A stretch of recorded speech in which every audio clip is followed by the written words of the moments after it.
Welcome back to BadgerBlitz TV, your Rivals.com destination for all things Wisconsin athletics. I'm Matt Perkins, joined by BadgerBlitz publisher John McNamara. Great to see you as always, buddy. Absolutely, Matt. Good to see you too.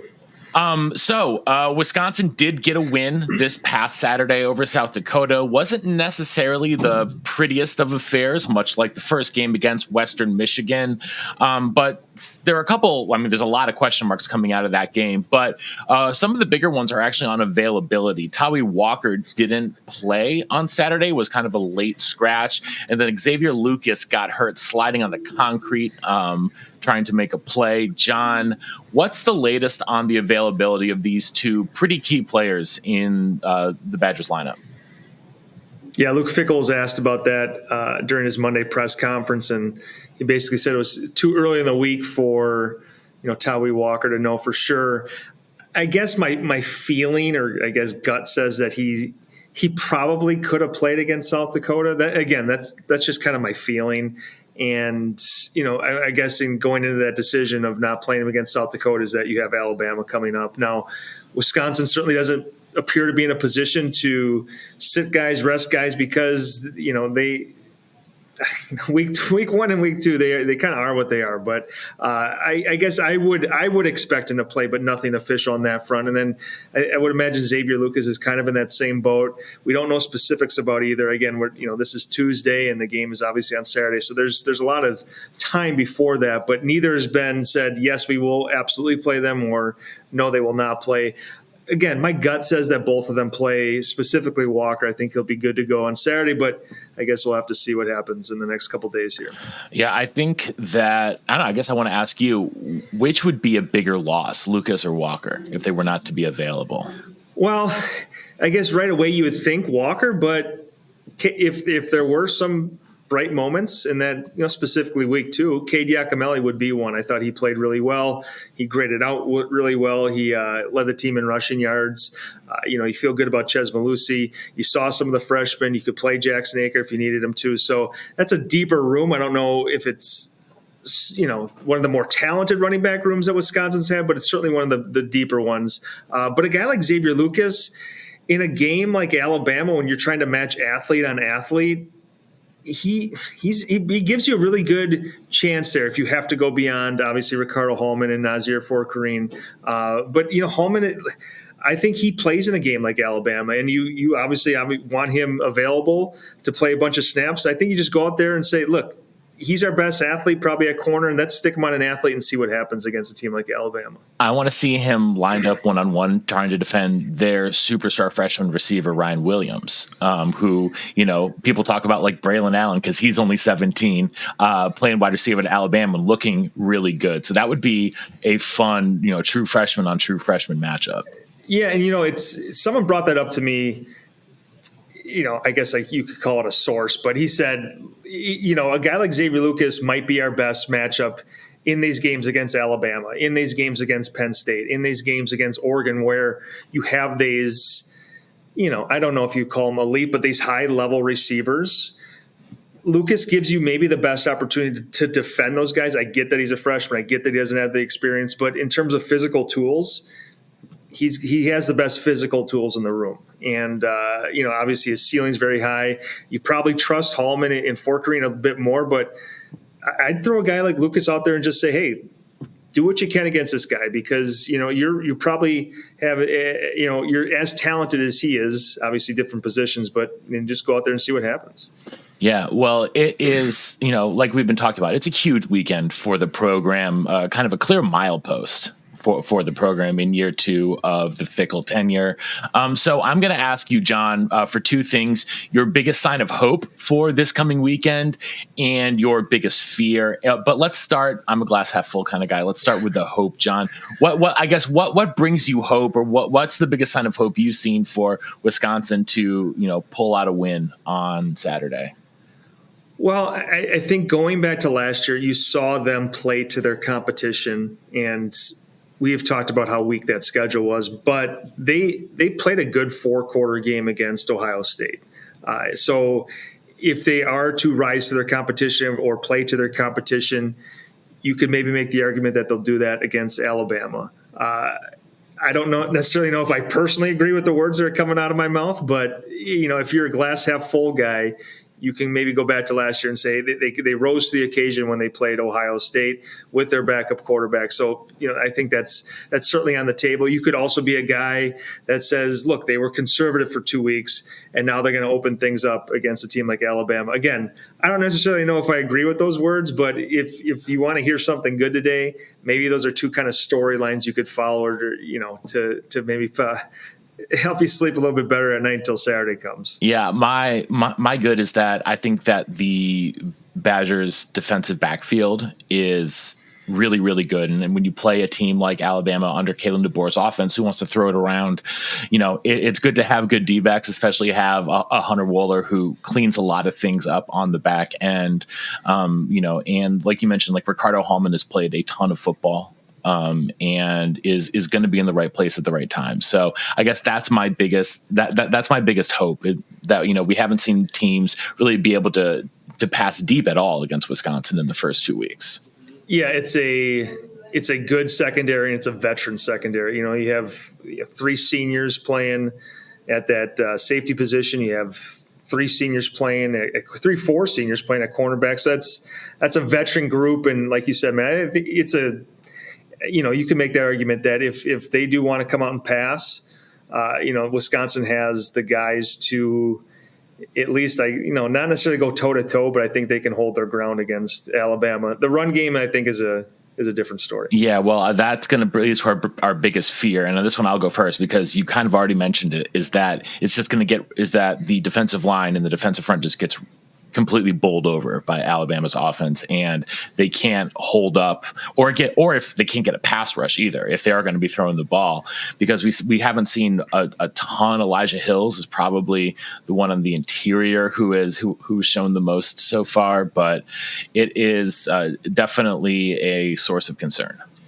Yeah, and I think Pro Football Focus had them with 11 pressures against Western Michigan and 7 against South Dakota, and that's not good enough. And I've been on here and I've said Leon Lowry is going to be a plus addition to that group. John Pius is going to be a plus addition to that group, and we haven't seen anything from those. I mean, almost non-existent from those 2 guys for the first 2 weeks. And I just think this is a game with Jalen Milroe. He's not a guy that I think chooses to run a ton. He wants to sit back there and beat you with his arm. But if you're not generating any pressure on this guy, I think it's going to be a long afternoon for Wisconsin. It could be. I expect to see more pressure up the middle, honestly, from linebackers, especially with Curtis and Allegro getting more snaps, at least in the first half with Jake Chaney out.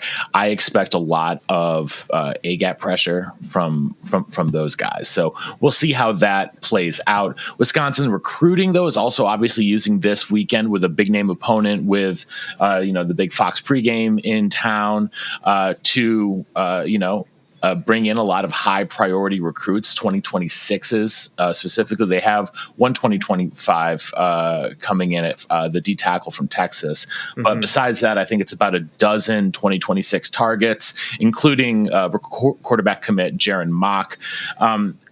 Who of these uncommitted, I think it's about 11 guys who are uncommitted who are coming in as it stands right now on Tuesday morning. Out of those 11 guys, who is the highest priority target, would you say, for the department? Yeah, I guess I'll start by saying the list that we'll get should be official in the next couple of days or so. So these are just kind of the names that we've been piling up, for the last, month or so. I will also say that Alabama is not going to be their biggest weekend. They anticipate that to be either for Penn State or for Oregon later in the year. Wisconsin, I guess, feels like one of those games will be a night game, if not both. If the season goes in the tank, I don't know what the ramifications will be for that. I don't want to say that this season is going to go in the tank, but I think that we'll learn a little bit more on Saturday. So the 11 o'clock kick too is a challenge if you want to get these big time national kids on campus as well. So in terms of who's more important, I guess position-wise, I think running back will be a very important position in the 2026 class. especially if you don't take someone in the 2025 class. And obviously the door's not completely closed there. Byron Lewis is expected to make his decision, I believe, on September 21st. We had John Garcia Jr. come, and he put an article up about ranking the contenders. He had Wisconsin number 4 in that slot. I think him and I maybe disagree with that a little bit, but I do think, as of today, the feeling is that Florida State comes on top for him. So, you look at that 2026 class, Shahn Alston, a kid from Ohio, is someone that Wisconsin's been on for a good amount of time. He will be on campus. And then there's 2 big-time 4-stars. Amari Latimer, a 4-star kid from Georgia. He's on my list, but he has not been officially confirmed just yet. Javian Osborne, a big 4-star kid from Texas, is kind of in that same boat. He's a kid I have on my list right now, but again, we're waiting to get those names confirmed. If you deal with 16, 17, 8-year-old kids, things can change just by the day, by the hour. So once I get that list, it'll be up on BadgerBlitz.com. But, there are some exciting running back targets that we expect to be there for Alabama. And, specifically a guy like Latimer. He's a 4-star kid from Georgia. I know the staff is very, very high on him. They've spoke glowingly about him, and they're very excited to get him on campus. I believe he was supposed to be there in July, but that visit fell through, so they've been waiting to get this kid on campus to showcase what Wisconsin has to offer at that running back position. Yeah, I'm interested in 2 teammates from Illinois, Gavin Mueller and Zachary Washington, who both play at St. Francis in Wheaton. I know both of those guys are going to make the trip up. Gavin Mueller, especially, is like a big time, like he just seems like a big ball of clay. You don't exactly know what you're going to do with him, but he's got the athleticism and the size that I feel like he could end up in a couple different positions and potentially thrive. And then Washington is, I think someone who fits what they're looking for in an outside receiver. So I think those 2 guys are sort of the other ones for me that I would be keeping an eye on. Yeah, absolutely. Washington's been on campus a handful of times. Mueller is a guy who has a family connection to Wisconsin. His uncle played for the Badgers. I think he backed up Ron Dane, which, look, if you can say that, put that on your resume, that's a good thing. That's an exciting thing to put on there. So, Wisconsin, I would say, is – I don't think either of these 2 kids are near trimming their list or making a decision, but Wisconsin's, right up there at the top for each. So, like you said, Matt, it's important to get them on campus again. Specifically a guy like Mueller, like this kid has not played high school football. So he's played now, he's got like 2 weeks of high school football under his belt. He was racking up all these offers just kind of based on, his potential, went out and camped at Wisconsin, got that offer. So I think he's, if he's not the top tight end target in Wisconsin's 2026 class, he's certainly up there in the top 3. So, that's another position that's going to be, I think, pretty important in 2026. You could see Wisconsin looking at 2 tight ends in that class. And then, obviously, I think Wisconsin needs to do a better job.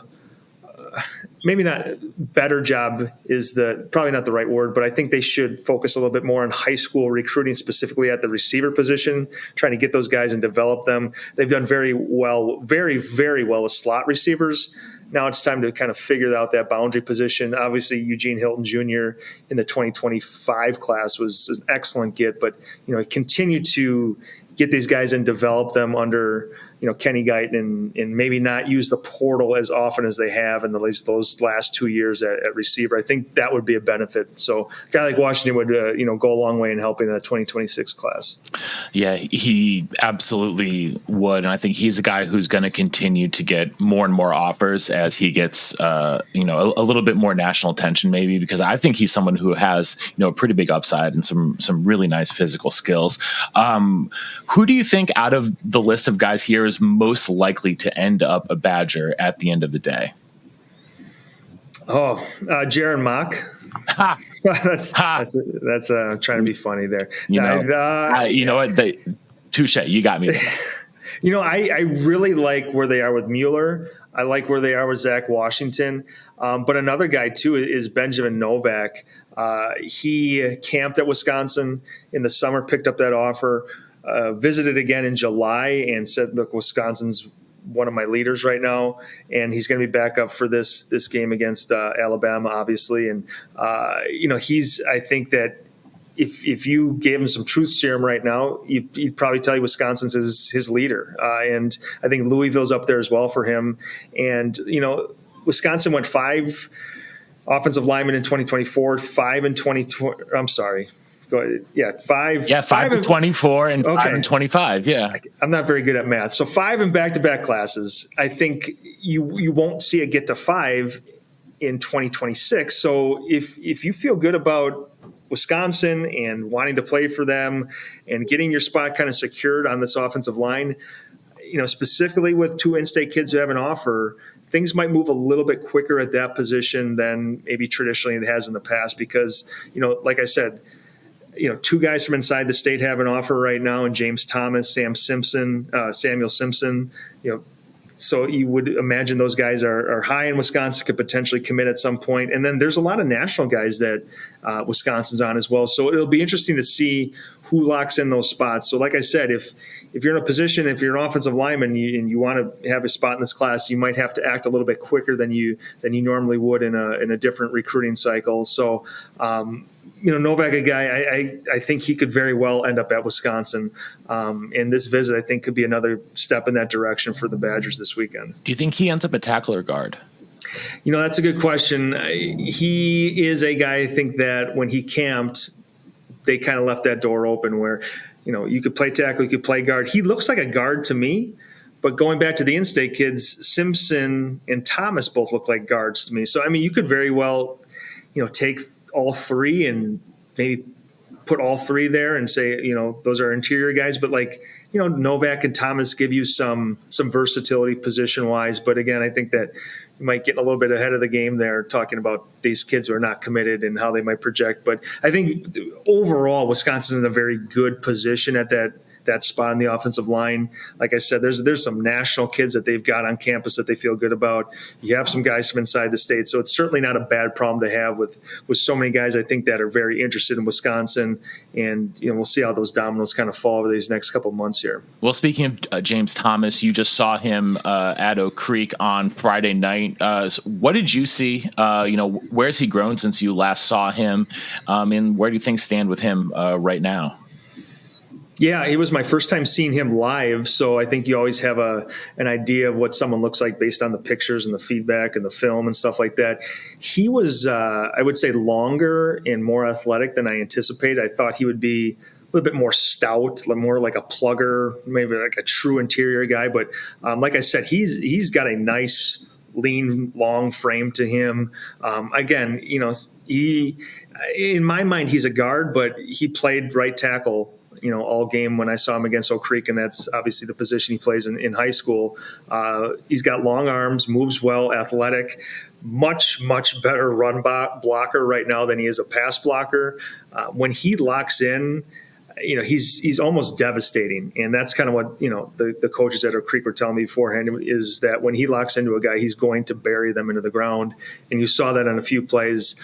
Pass blocking is kind of a different thing. I think he's still learning that. He's new to the game of football, doesn't have a ton of football under his belt, so I think that'll come. But he's a big, strong, powerful kid that excels right now in the run game.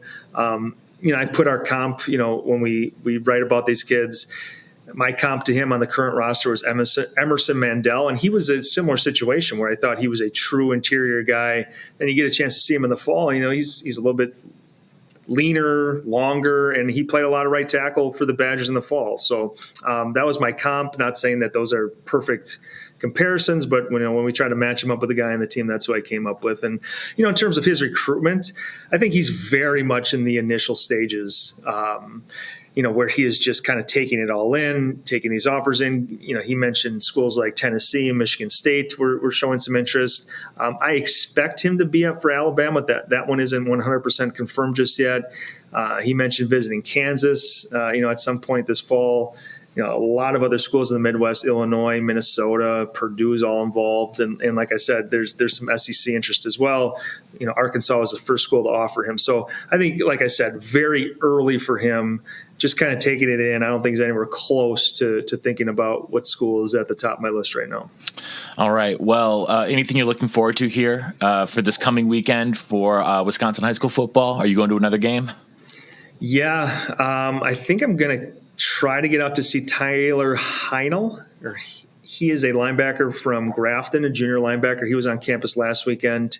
And I asked someone from Wisconsin about him, and they said that we are watching every snap. So if he were to pick up an offer, it wouldn't surprise me. Right now, I think they're on some national guys that they're pretty high on, and they want to see how things play out there. But he's certainly a kid that Wisconsin's keeping its eye on, throughout this fall. And obviously, once every week is important when you're putting out that new film. So that's my plan right now. I like to keep it interesting right until the very end, Matt. Sometimes Friday I look in a different game, kind of reaches out to me, but that's where plan on going as of Tuesday. Love it. Absolutely love it. Well, John, it's always a pleasure to chat with you, chop it up, talk Badgers.